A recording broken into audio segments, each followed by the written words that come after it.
अजितदादांच्या अकाली जाण्याचं दुःख, मुख्यमंत्री देवेंद्र फडणवीसांचा मोठा निर्णय, सर्व सभा रद्द.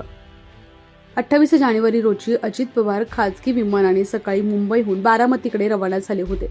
यावेळी बारामती विमानतळावर लँडिंग दरम्यान विमानाचा अपघात झाला आणि या दुर्दैवी अपघातात अजित पवारांसह 5 जणांचा मृत्यू झाला.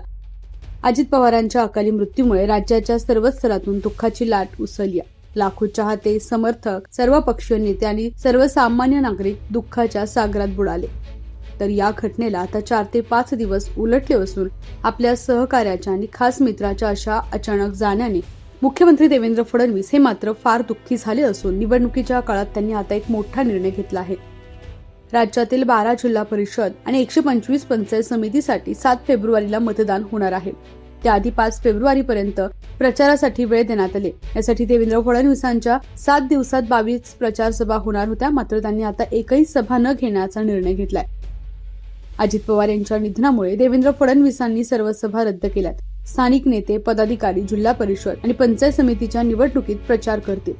देवेंद्र फडणवीस कोणतेही प्रचार करणार नाहीत. महाराष्ट्रातील ताज्या घडामोडी पाहण्यासाठी आजच आपल्या न्यूज 15 मराठी या चॅनलला यूट्यूबवर सबस्क्राईब करा. तसेच इंस्टाग्राम आणि ट्विटरवर फॉलो करायला विसरू नका. न्यूज 15 मराठी, आवाज जनसामान्यांचा.